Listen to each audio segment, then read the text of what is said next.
Le récap info pour savoir et comprendre cette semaine avec Mathieu Chamussy, conseiller municipal d'hiver droite à Grenoble, Stéphane Gemani, conseiller régional Cap 21 Auvergne-Rhône-Alpes. Bonjour. Bonjour Christophe. Bonjour. Merci d'avoir accepté notre invitation. Bonjour à tous. Grenoble 2020 nous rassemble. C'est le nom d'une coalition de centre droit pour tenter de ravir la mairie de Grenoble à Éric Piolle. Les municipales auront lieu dans un an et les différents camps politiques se préparent contre leurs forces, peaufinent les alliances éventuelles. En effet, la victoire se jouera sur la capacité à rassembler et aussi à convaincre les abstentionnistes de plus en plus nombreux.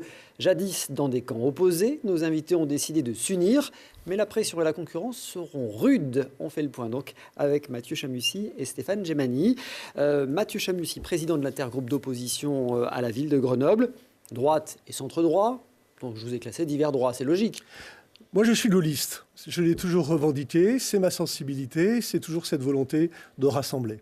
Alors, ex-RPR, UMP, ex-Les Républicains. Plus rien de tout ça, on en parlera dans un instant.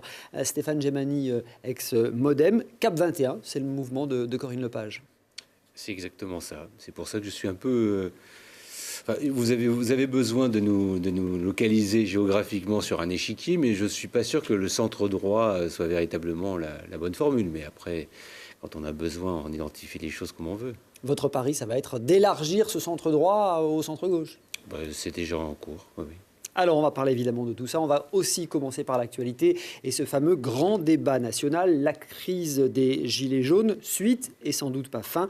Emmanuel Macron était jeudi dans notre région, dans la Drôme. Le chef de l'État était avec une soixantaine d'élus de la région Auvergne-Rhône-Alpes à Valence. Il a aussi visité un EHPAD. Il a rencontré le président de notre région, Laurent Wauquiez, également numéro 1 des Républicains. Ce dernier a été très critique et lui a reproché d'être dans une bulle. En réponse, Emmanuel Macron s'est invité à un débat citoyen à Bourg-de-Péage pendant 3 heures face à 200 personnes. Il a répondu sur l'ISF, même sur le glyphosate ou sur le chômage. Il a été plutôt bon dans cet exercice, non ?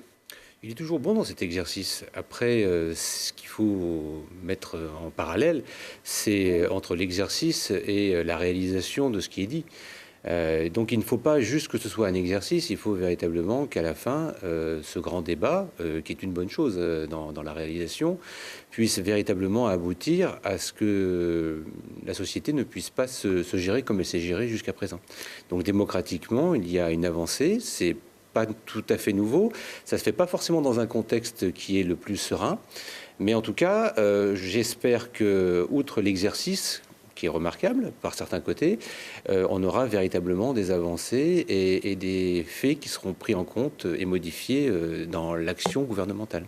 2 Français sur 3 se disent sceptiques sur les suites qui seront données à ce grand débat national. Vous faites partie de cela, Mathieu ? L'enjeu, il est là. C'est qu'est-ce qu'on fait de ce débat ? Pour ma part, j'aurai l'occasion, en tant que citoyen ordinaire, de déposer ma propre contribution. Et je pense qu'au fond, ce débat, il a montré, malgré certains excès, il a montré la nécessité, au fond, de ressourcer démocratiquement le contrat avec les Français. Et donc moi, je plaide pour qu'à l'issue du débat, les Français soient sollicités sur les grands sujets, notamment les questions liées à la justice fiscale, notamment liées aux institutions, ils soient questionnés. Et qu'au fond, on ait, le moment venu, je ne suis pas sûr qu'il faut que ça ait lieu en même temps que les européennes, peut-être juste après, mais qu'ils soient questionnés, qu'il y ait un référendum. Moi, c'est mon souhait. C'est pas étonnant pour un gaulliste. Mais vous posez quelle question sur la place du Sénat Je pense que moi, personnellement, je plaide pour la fusion du Conseil économique et social environnemental et du Sénat. Je plaide pour une dose proportionnelle à l'Assemblée nationale. Je plaide pour la réduction du nombre de parlementaires. Je pense que la question de la justice fiscale, alors je ne suis pas forcément favorable au rétablissement de l'ISF, mais je pense que, par exemple, Terra Nova a posé des questions intéressantes sur la question de la fiscalité de l'héritage, de la transmission.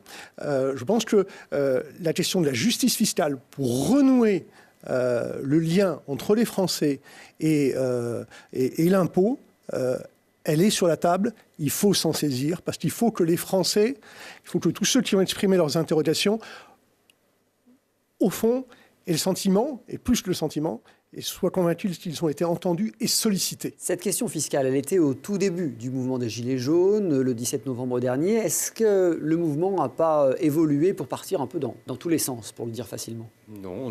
Moi, j'ai déjà réalisé une séance de grand débat.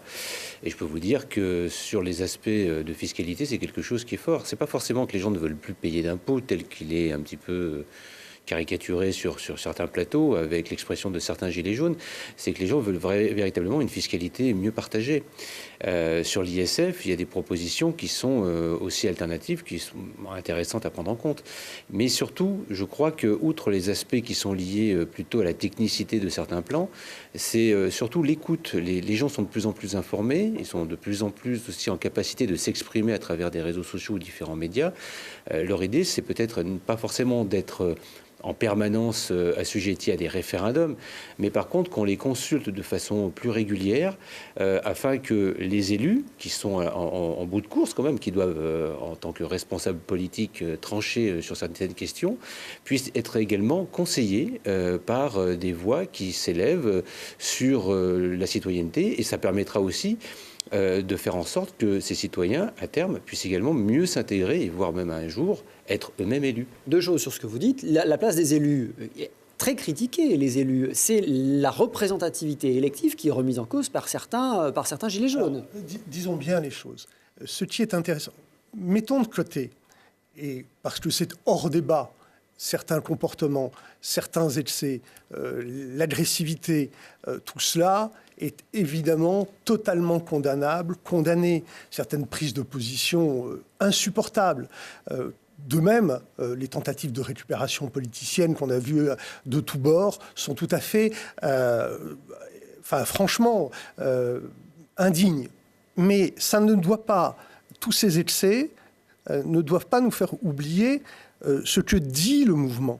Et le mouvement, il a dit des choses sur l'état de la société, sur la fracture, sur le rejet des politiques, des médias.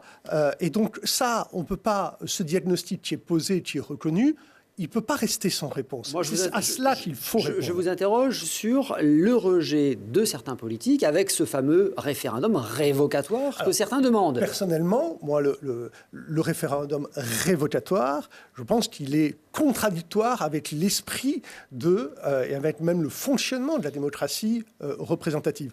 Par contre, le référendum sur un certain nombre de sujets de vie quotidienne, oui, j'y suis favorable. Il est d'ailleurs dans la tradition gaulliste et il faut développer cette pratique qui a d'ailleurs connu une première étape avec la révision constitutionnelle de 2008.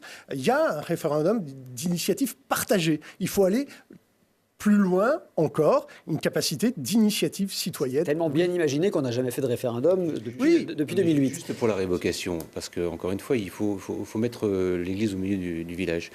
La révocation, c'est pas forcément dire à un élu, au bout de 18 mois, parce qu'il n'a pas réussi à remonter la pente que d'autres, pendant une quarantaine d'années, ont creusé, ont nivelé, qu'il doit sortir du casting. Je crois que... c'est un peu ça qui est demandé. Hein. Oui, mais je crois qu'il y a une confusion. Et d'ailleurs, quand on discute, et c'est les grands débats qui nous permettent d'avoir un petit peu ces précisions, c'est qu'on n'a pas fait suffisamment de révocation de ceux qui ont fauté. Et à partir du moment que ceux qui ont fauté n'ont pas été exclus du casting, eh bien, c'est sur tout le reste tout le reste de la classe politique a été pénalisé. Et quand je dis tout le reste, c'est à l'époque, quand il n'y avait pas encore la fusion, on avait plus de 36 000 communes, avec des élus qui, au niveau local, sont plus des bénévoles que des élus qu'on peut trouver dans les grandes villes, se retrouver à pénaliser à l'identique des élus des grandes villes. Donc, si à un moment donné, on est un peu plus pertinent et que l'on dit à certains élus qui ont fauté, vous sortez du casting définitivement, peut-être que la vision du politique et de l'engagement politique changera aussi et qu'on n'aura pas ces excès que l'on peut avoir actuellement sur la vision de l'engagement politique. Toujours plus de démocratie participative. C'est une des revendications de certains gilets jaunes. Cette démocratie participative, on l'a testée ces dernières années à Grenoble. Les CCI, ces comités consultatifs indépendants, ont peiné à trouver des volontaires. Est-ce que les simples citoyens, entre guillemets, et sans être péjoratifs, n'ont pas de la peine à se mobiliser, ce qui laisse de la place finalement aux lobbies, aux associations plutôt bien organisées? La démocratie participative, ça nécessite une chose, de la sincérité. Il est évident que lorsque vous dites que vous mettez en place un processus et que vous n'en respectez pas les règles, lorsque vous annulez la consultation pourtant soi-disant automatique sur la fermeture des bibliothèques, comme on l'a connu, lorsque vous ne tenez pas compte de l'expression massive de ceux qui ont voté, qui ont dit non aux nouveaux tarifs de stationnement et que vous piétinez la volonté qui s'est exprimée, il est évident que vous faites du mal à la démocratie participative. Et c'est ce qui s'est passé ici à Grenoble avec la municipalité actuelle. Donc voilà, il faut définir des règles qui fassent que vraiment la démocratie participative viennent en support de la démocratie représentative. Allez, on en vient précisément à Grenoble. La bataille pour les municipales a démarré. Les élections se profilent, ce sera dans un an. Et ça fait plusieurs mois, l'un et l'autre, l'un avec l'autre, que vous menez campagne. Ensemble, donc, à deux, dans ce que vous appelez une belle coalition. Vous entendez quand même les mauvaises langues qui peuvent dire ici ou là... Comment est-ce qu'ils peuvent réussir ensemble, finalement, ce qu'ils n'ont pas réussi chacun de leur côté ? Oui, ça fait sourire.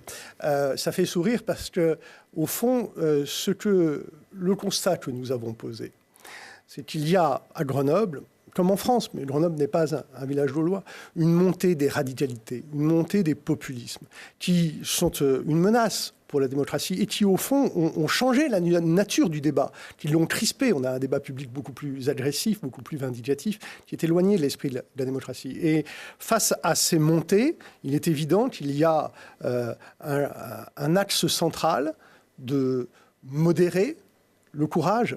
Parfois, c'est la modération. La fermeté, elle passe par la modération. Eh bien, que nous pouvons nous rassembler sur un socle de valeurs communes face à ces radicalités, face à ces populismes de gauche et de droite, et que gérer une ville comme Grenoble, ça mérite une intelligence collective et qu'il n'y a pas de camp politique qui est le monopole de l'intelligence. Avouez quand même que ça peut être étonnant de vous retrouver côte à côte ensemble, deux élus qui hier, sous la mandature d'Esto, étaient face à face dans l'hémicycle municipal. Oui, on peut être face à face parce qu'on a toujours les mêmes personnalités. C'est-à-dire qu'en faisant cette association, on n'a pas perdu notre histoire, nos parcours et nos convictions. Après, il faut avoir l'intelligence. Et je crois que ça, c'est quelque chose qui est relativement partagé depuis des années, quel que soit le mandat, quel que soit, on va dire, le scrutin sur lequel on est interrogé. On n'a pas forcément eu toujours une personne de droite ou une personne de gauche. Il y a eu des alternances. Donc ça veut dire que les gens eux-mêmes changent. Les gens qui nous critiquent, ça veut dire qu'on est certainement dans la bonne voie, parce que le pire de ne pas être critiqué, c'est d'être ignoré. Mais eux-mêmes, étonnamment, ils cherchent à un certain moment, tout en gardant leur chapelle, à essayer d'aller glaner dans la chapelle des autres. Nous, on a décidé, et pas uniquement nous deux, on l'a fait avec nos équipes conjointes, qu'à un moment donné, il fallait regarder ce qui nous unissait et voir à quel point les choses qui nous différenciaient étaient négociables ou pas. Quand on a fait ce bilan, on s'est aperçu qu'on avait beaucoup de choses en commun et qu'au contraire, nos cultures, nos parcours, nos expertises un peu différentes, eh bien, elles arrivaient à un moment donné à se retrouver. Donc se rassembler sur ce qui vous rassemble, j'ai bien compris. Est-ce que finalement, c'est pas faire le choix du plus petit dénominateur commun, comme diraient les mathématiciens ? Ce sera le plus grand commun des multiples. Et c'est d'ailleurs le bilan que nous tirons de nos premières réunions de quartier, de proximité. On va faire la 5e la semaine prochaine. C'est que les gens se rendent compte qu'au fond, il y a tout un tas de sujets sur lesquels on peut additionner les choses. La sécurité. Il y a une vision un peu classique. Soi-disant, certains seraient laxistes, d'autres seraient trop fermes. Mais nous avons mis sur la table des propositions partagées en commun et qui rassemblent à la fois l'idée de faire de la police municipale la police de proximité du quotidien. Bon, bah ça peut même rassembler Éric Piolle. Hein. Dire qu'en même temps, la vidéosurveillance, et là, ça aura du mal à rassembler Éric Piolle, c'est aussi un outil au service de la sécurité du quotidien des Grenoblois, quand c'est déployé avec des moyens humains derrière, eh bien, faire cette synthèse des plus, eh bien, c'est comme ça qu'on arrive à agir dans l'intérêt général, en dehors des dogmes et des idéologies qui font tant de mal. On va rentrer sur plusieurs sujets de fond. Avant cela, quand même, retour sur vos parcours. Mathieu Chamussy, vous avez intégré le RPR, vous étiez tout jeune, à peine sorti de l'adolescence. On rappellera du coup pas les dates. Vous en avez été le secrétaire départemental du RPR, puis vous avez suivi avec l'UMP, un petit peu avec les Républicains. LR que vous venez de quitter. Alors en fait, j'ai officialisé un état de fait qui est la conséquence de ce qui s'est passé au moment de l'élection présidentielle. Et c'est vrai que... Et l'attitude de François Fillon? Il y a eu cela, qui a été un choc. Et puis, il y a eu la fracture de l'entre-deux tours des présidentielles. Vous savez, mon premier mandat électif, c'était à la région. Et j'avais tout de suite dit, c'était il y a longtemps, mon opposition à l'alliance entre la droite et l'extrême droite. Et voir le mouvement politique auquel j'appartenais, ces instances dirigeantes, ne pas être en mesure de dire clairement que face à l'extrême droite, le vote, c'était Emmanuel Macron, le dire clairement, pour moi, ça a été une fracture sur mes valeurs. Je respecte les choix des uns et des autres, mais on ne peut pas être membre d'un parti politique quand on ne s'y reconnaît plus. Donc j'ai fait cet exercice de transparence vis-à-vis des Grenoblois à qui je dois rendre des comptes. Alors on doit préciser que vous êtes plutôt dans la tendance Alain Juppé, on va dire, pour pouvoir refaire des chapelles, comme vous le disiez, plutôt constructif vis-à-vis d'Emmanuel Macron. Est-ce que ce n'est pas surtout la ligne choisie par Laurent Wauquiez que vous voulez fuir? Mais d'abord, moi, je ne fuis personne, et moi, je n'ai pas changé, comme dit la chanson. Je suis fidèle à mes convictions, celles qui ont toujours guidé mon action. Alors après, il est vrai que si on prend les sujets les uns après les autres, il y a un débat formidable qui arrive, qui concerne Grenoble, parce que Grenoble est une ville européenne, de par son histoire, de par sa culture, de par sa géographie, pour son économie. C'est une ville européenne. Il y a les élections européennes. Et effectivement, je crois que l'enjeu de ces élections européennes, c'est est-ce qu'on arrête l'Europe ou est-ce qu'on continue l'Europe? Et j'ai envie qu'on continue, parce que la France, elle sera grande dans une Europe forte. Et Laurent Wauquiez ne veut pas ça. Laurent Wauquiez ne veut pas ça. Et aujourd'hui, le discours sur l'Europe, qui est tenu par un certain nombre de formations politiques, c'est un discours de fermeture. Dont les Républicains? Et le discours, le projet qui semble se dessiner aux Républicains sur l'Europe, effectivement, comme Jean-Pierre Raffarin, comme Alain Juppé, comme un certain nombre, oui, je ne me reconnais pas dans cela. Et je le dis dans le respect des opinions de chacun, mais il faut que je sois fidèle à mes convictions. Qu'est-ce que vous voulez que je vous dise? Moi, je préfère mes convictions aux chapelles. Donc vous avez décidé de ne plus adhérer aux Républicains. Vous entendez les proches d'Alain Carignan qui disent finalement il a son poste de conseiller municipal grâce à cette étiquette LR, puisque vous étiez tête de liste à l'époque avec cette étiquette. Maintenant qu'il a abandonné les Républicains, il faut qu'il démissionne. La France, ce n'est pas le régime des partis. Vous voyez, et encore une fois, c'est pas parce que seulement je suis de liste que je dis cela. Donc le suffrage, c'est les Grenoblois. Ils m'ont confié une mission qui est de regarder l'action municipale, de la commenter, de l'analyser et d'être dans la vigilance et dans la contre-proposition. C'est le mandat que j'exerce, c'est le mandat que j'exercerai jusqu'au terme, c'est-à-dire jusqu'au printemps 2020. Et après, eh bien, je ferai ce que les Grenoblois décideront. J'ai bien entendu les réticences de Mathieu Chamussi vis-à-vis de la politique menée par Laurent Wauquiez. Vous, il n'y a aucune ambiguïté, Stéphane Djemani, là-dessus. Vous êtes un de ses plus fervents opposants à la région. Je crois que oui, mais les faits l'attestent. Après, je ne sais pas où vous voulez en venir dans cette question, mais... je veux votre appréciation sur la ligne défendue par Laurent Wauquiez sur les Républicains. Je n'ai aucune appréciation et je n'ai pas en avoir une. Moi, je suis un fervent opposant de Laurent Wauquiez. Sa gestion de la région est tout simplement catastrophique. Elle n'a qu'un seul objectif, c'est une communication de façon à préparer lui-même ses présidentielles. Les choses sont claires et on voit...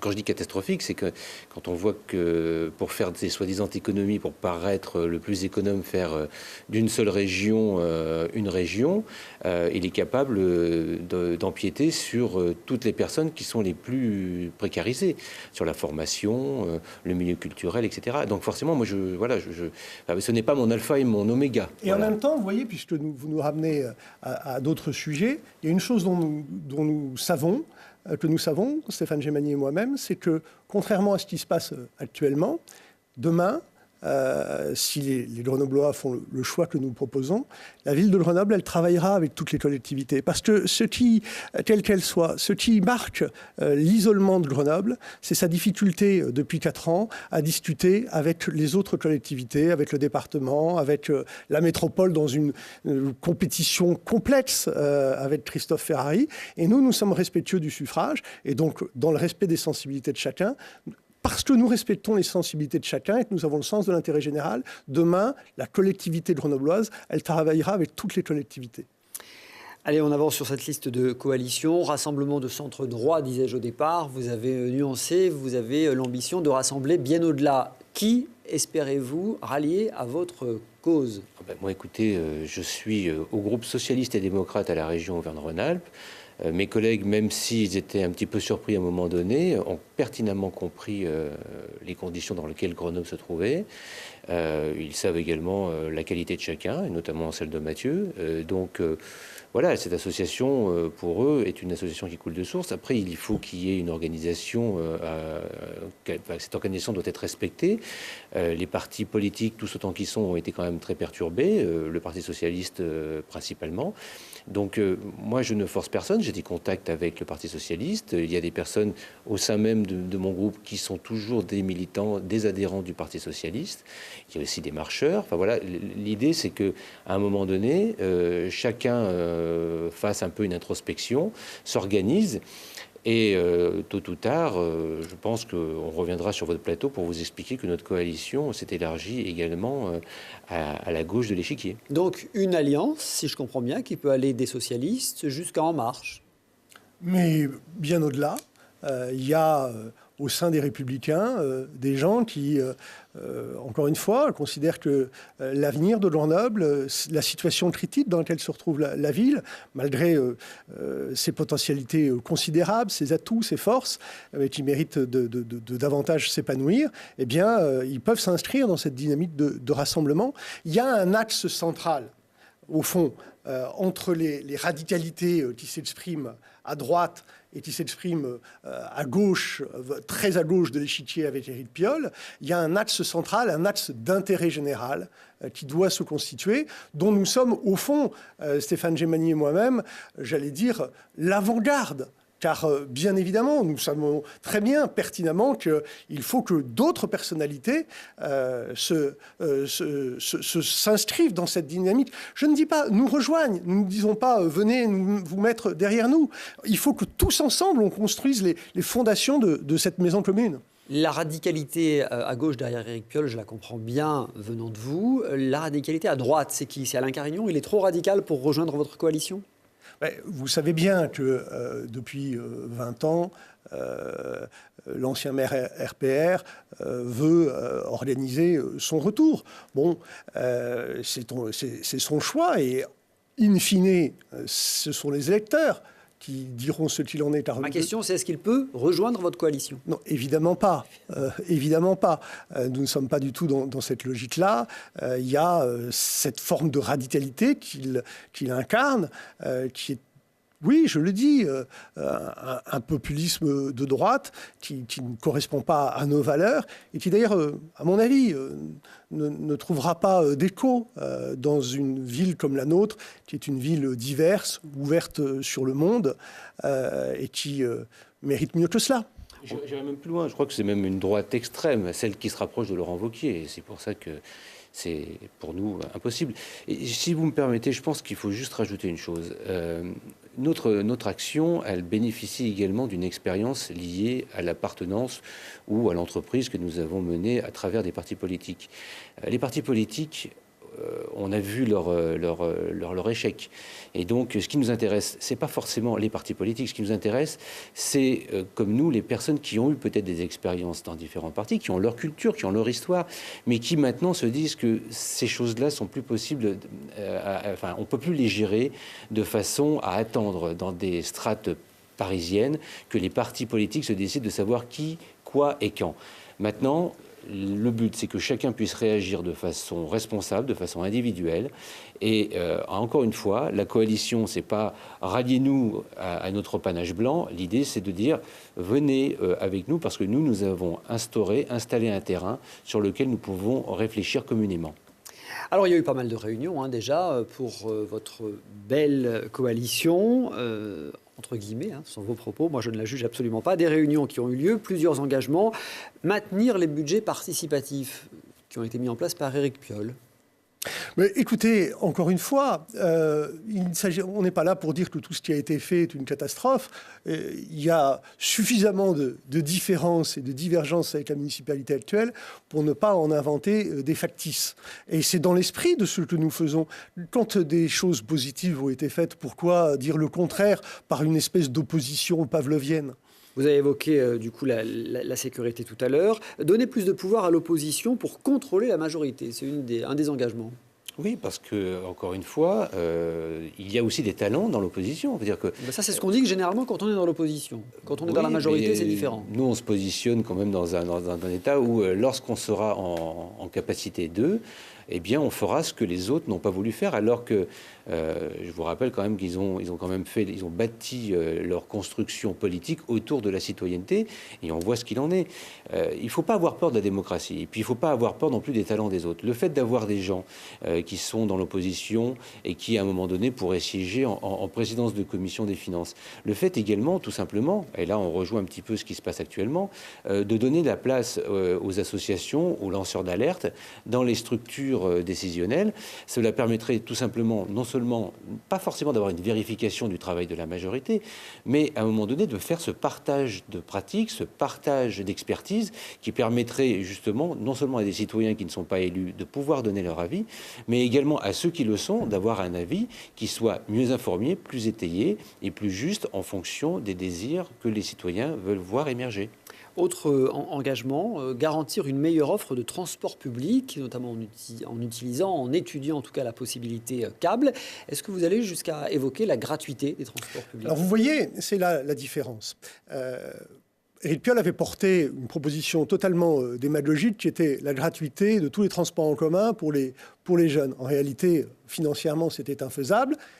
Résultat des courses, ça n'a pas été fait. Donc nous avons construit une proposition qui répond à la question du désenclavement de l'agglomération grenobloise, les bouchons aux heures de pointe, au sortir et à l'entrée de l'agglomération, qui agirait pour la qualité de l'air, parce que moins de voitures, plus de câbles, c'est moins d'émissions de gaz à effet de serre et de particules fines, c'est plus d'attractivité pour ce territoire. Nous savons que la métropole perd des opportunités d'emploi, d'implantation d'entreprises, parce que les déplacements s'y font très difficilement. Et donc oui, nous avons construit une proposition qui vise à développer le câble sur ces parcours de l'Y grenoblois, les barreaux de l'Y grenoblois, avec une gratuité aux heures de pointe pour provoquer ce report modal qui permettra de fluidifier les entrées et sorties de ville. C'est pas pour ça non plus qu'on abandonne l'idée de voir comment on pourra rendre les transports en commun existants plus accessibles économiquement avec des modèles économiques plus innovants.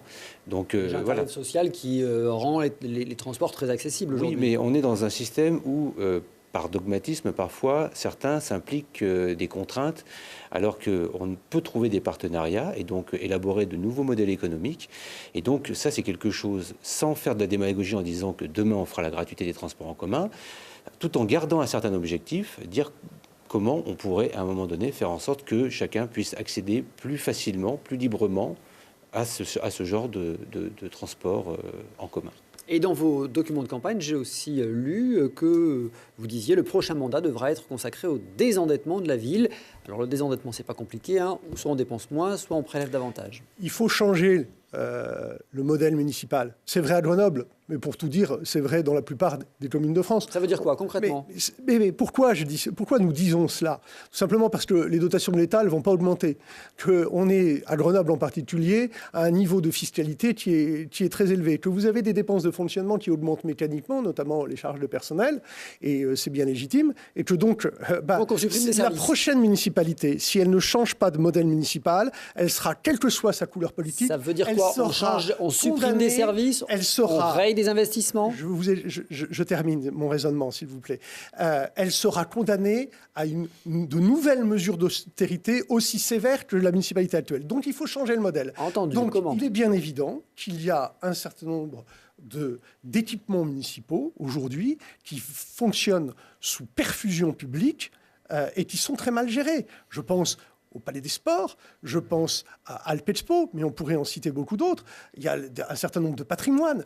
Encore une fois, cette municipalité, contrairement à ses engagements, elle n'a pas traité la question du formidable patrimoine de l'ancien musée Place de Verdun. Et tout ça, ce sont des centres de coûts. Eh bien, demain, il faut trouver les acteurs économiques qui savent gérer ces équipements. Donc on privatise ces gestions. Non, mais vous avez différents modèles. Vous avez des délégations de services publics. Vous avez parfois de la vente du patrimoine. Vous avez parfois d'autres modes de gestion. Je pense à la rénovation de la Tour Perret, où on peut trouver un modèle avec des acteurs privés. Donc, effectivement, on fait sortir le dogme de la puissance publique et on réfléchit à croiser les participations pour pouvoir sauver le service public. Car c'est ça l'enjeu.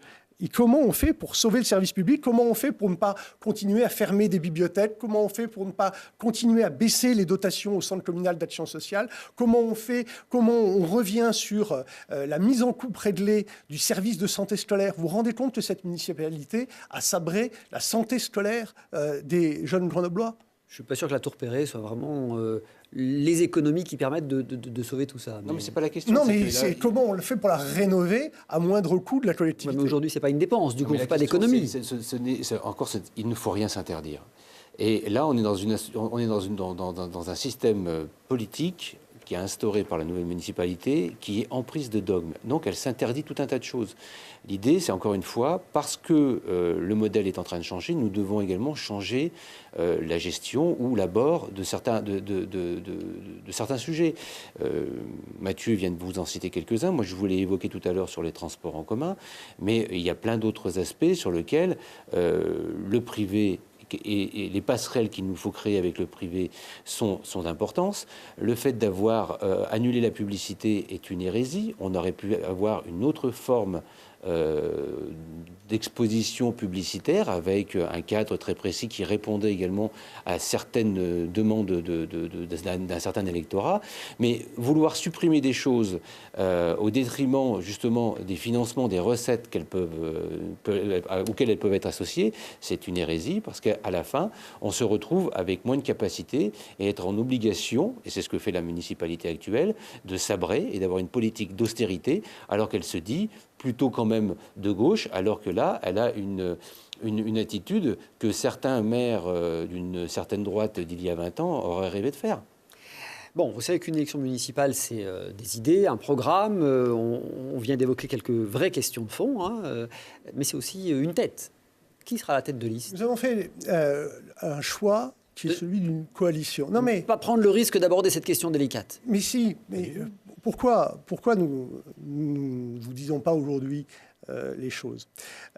Tout simplement parce que nous voulons organiser une coalition. Si nous vous avions dit, eh bien voilà, voilà la tête de liste, lui sera le deuxième, enfin en l'occurrence le troisième, nous aurions donné le sentiment... C'est la règle d'un homme, une femme, j'explique.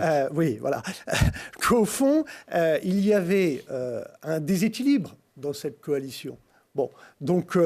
Nous avons réglé, Stéphane et moi-même, ces questions d'ego. Voilà. Mais nous voulons montrer qu'au fond, ce qui nous importe d'abord, c'est le collectif, c'est le projet.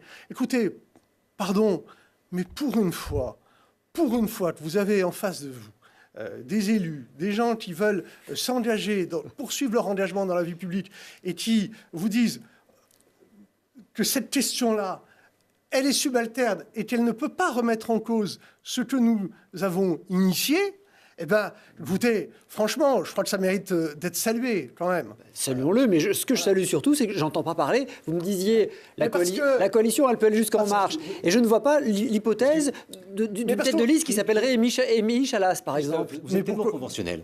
On est en train de créer quelque chose de politiquement différent. Enfin, justement, l'idée, c'est que quand on fait de la politique et qu'on s'aperçoit qu'il y a un modèle qui ne fonctionne pas, c'est comme pour les modèles économiques ou ce qu'on vous évoquait tout à l'heure sur les enjeux stratégiques pour pouvoir retrouver des recettes et mettre en place des actions dans la ville. Là, on est en train de parler de démocratie. Si demain, on vous aurait dit, toi le premier, moi le deuxième, et tous derrière mon panache blanc, ça n'aurait rien eu à voir. Non, nous, l'idée, véritablement, c'est de dire... On entame quelque chose, on a des différences, on les conjugue. L'idée, c'est qu'on puisse conjuguer d'autres personnes autour de cela. À la fin, remettons, encore une fois, l'église au milieu du village. Une liste municipale, c'est une liste municipale. Les gens votent pour une liste municipale. C'est le conseil municipal qui vote pour son maire. Remettons ça au centre de la chose. Donc nous, on verra à la fin, parce qu'il sera obligé, c'est dans le contexte, mais dans un premier temps, faisons en sorte d'associer les gens et après, on verra qui mènera la liste. Vous savez qu'une liste municipale a besoin quand même... Christophe Reville, on a le temps. Pour répondre à votre interpellation. Je ne suis pas sûr que vous répondiez. Non, mais par rapport à votre remarque, une chose, la tête de liste, ce sera peut-être ni l'un ni l'autre. Ah, c'est vous voyez, ce que je vous-entendais. Donc la question, c'est pour vous dire à quel point la question de l'ego, elle ne se pose pas nous concernant. Et moi, j'ai entendu l'appel de Michel Savin qui date de ces jours-ci. Donc cette semaine, j'explique, voilà. Michel Savin a écrit une lettre à ses partisans pour dire que sans rassemblement, eh bien, Éric Piolle repassait maire de Grenoble. Il appelle à un rassemblement au-delà des clivages des partis. De ce point de vue-là, son analyse rejoint celle que nous développons, Stéphane et moi. Et il parle de cette question des personnes, d'ego. Eh bien... nous sommes dans cet esprit-là. Je ne suis pas sûr que Michel Savin aille jusqu'à appeler un rassemblement avec En Marche, par exemple. Hein. Il met en garde contre l'émiettement des voix de droite dans sa lettre, qui rendrait, selon lui, la victoire impossible pour la droite. Alors, précisément, votre coalition, elle peut aller jusqu'à En Marche, jusqu'à Émilie Chalas ? Mais elle peut aller jusqu'à Michel Savin.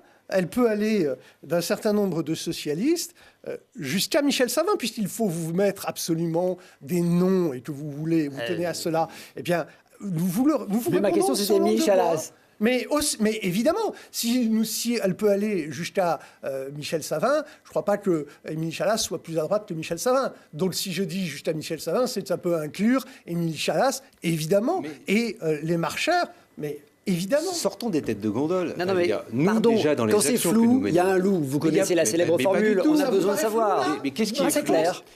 Quand vous nous avez reçus individuellement, on vous a toujours exposé les choses clairement. Nous, dans nos équipes, on a des gens qui sont des marcheurs, on a des gens qui sont issus du Parti socialiste. Ce n'est pas forcément les têtes d'affiche, mais ce sont des gens qui sont, pour moi en tout cas, et comme pour Mathieu, je crois que c'est partagé, tout aussi importantes, et voire même parfois plus importante. Parce que ces personnes-là ont toujours été dans l'ombre, mais néanmoins, elles ne sont jamais économisées sur l'action, sur le militantisme qu'elles ont pu donner. Là, d'un coup, on arrive à associer des gens qui ont eu un parcours républicain, qui ont eu un parcours au PS, qui ont un parcours chez les marcheurs, et qui se disent communément, effectivement, ce que vous proposez, on est d'accord avec ça. Travaillons là-dessus. Le reste, les têtes de gondole, il faut qu'elles soient... Outre nous qui avons réglé quelque part nos problèmes d'ego, enfin en tout cas pour ce point-là. Après, on ne va pas vous expliquer notre vie, mais en tout cas pour ce point-là, il faut que l'exercice que nous faisons soit également fait par d'autres personnes qui seraient susceptibles de venir s'associer à cette démarche. Donc j'ai lu, Stéphane Djemani, que vous disiez « Laisser s'installer une confrontation entre démagogues sectaires et populistes serait irresponsable ». J'ai besoin de noms. Démagogues sectaires. Attendez, la liste est longue. Populiste, des fois, il y a des populistes qui le sont un temps et qui, d'un coup, s'aperçoivent qu'ils sont allés un peu trop loin et qui reviennent. Je n'ai pas à vous donner de nom, vous avez les mêmes. Donc, si vous voulez les citer, je vous laisse les citer. Bon. Chacun se reconnaîtra. J'ai compris tout à l'heure, en tout cas, que votre rassemblement, il ne pouvait pas inclure Alain Carignon, ça c'est une certitude. Ni Éric Piolle. Ni Éric Piolle, on a bien compris. Voilà. Éric Piolle, il est le sortant finalement, et c'est lui qui risque de bénéficier de cet émiettement, non, dont parle Michel Savin. Mais on vous dit que justement, nous on veut construire une coalition, donc c'est justement pour lutter contre l'émiettement. Bon, en tout cas, aujourd'hui, il n'y a pas de coalition aussi large que celle que vous souhaitez. elle est en construction. Et nous en sommes les premiers ouvriers, l'avant-garde. Il faut laisser le temps aux gens également de s'accaparer tout ça. On a eu un bouleversement politique. Les gens sont bouleversés, ils ont des repères à retrouver. Et donc, il ne faut pas forcer la main. Il faut juste leur dire, voilà, nous, il y a cet îlot-là sur lequel il y a une construction qui est différente, possible, un peu marginale par rapport à ce que vous avez toujours connu, mais on estime que c'est la voie qu'il faut suivre, et d'autant plus au niveau local. Vous avez déjà eu des contacts avec En Marche ? Oui. Et quelle est la température ? Mais Elle est très bonne. Elle est bonne. On a eu des contacts avec le Parti socialiste, avec certaines personnes du Parti socialiste. Elles sont très bonnes. Et j'ai beaucoup d'estime, et d'ailleurs Stéphane aussi, mais je le connais un petit peu plus, avec Michel Savin. Très bien, vous avez vu les vœux d'Éric Piolle cette semaine, c'était jeudi soir, il a annoncé la candidature de Grenoble pour obtenir le label Capitale Verte en 2020, c'est un titre qui est décerné 2022, pardon, oui. Et c'est un label que nous serons heureux de ramener à Grenoble. Oui, donc c'est une bonne idée. Très bonne idée, oui, je suis tout à fait d'accord. Pour une fois qu'il y a des bonnes initiatives, allons-y. Et ben Il ne faut pas que ça soit seulement du greenwashing, c'est tout.